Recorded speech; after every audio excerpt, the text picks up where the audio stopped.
pour les alternatives forestières est une association qui regroupe des professionnels de la forêt et du bois, des citoyens et toutes les personnes qui se sentent concernées par le sujet de la forêt. Et l'objectif du RAF, c'est de porter les alternatives forestières, c'est des savoir-faire et des savoir-être au sein de la forêt qui prônent une sylviculture douce de la forêt et qui respecte les écosystèmes.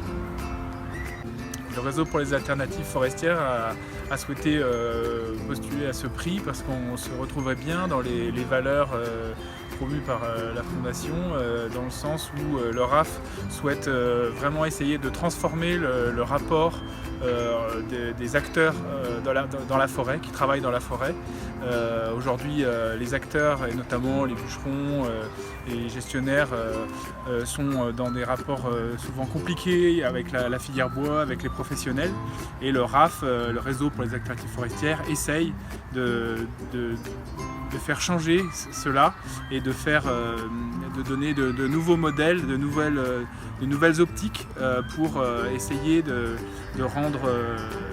permettre que ces acteurs puissent s'impliquer à long terme dans la forêt et de faire en sorte que tous ces acteurs gagnent mieux leur vie en forêt.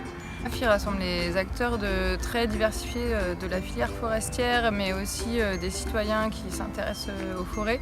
Donc ça va permettre d'organiser des rencontres pour vraiment créer du lien entre toutes les personnes qui s'intéressent à ces questions-là. Et de vraiment fédérer, de partager, rompre l'isolement des acteurs de la filière. Ça va permettre aussi d'organiser des formations parce qu'il y a vraiment un gros besoin de transmettre des compétences propres à la sylviculture douce. On a été très touchés de recevoir ce prix spécial du jury qui implique à la fois des citoyens et des personnes de la Fondation Terre Solidaire. Franchement, on n'y croyait pas et on était très contents parce qu'on fait se rapprocher de mondes qui ne se connaissaient pas. Et par contre qui ont des objectifs très communs qui sont ceux de changer le monde. Et nous on le fait par le biais de la forêt parce que c'est notre passion. C'est un milieu qu'on aime, on aime y travailler, on aime la transformer parce qu'on aime aussi le bois.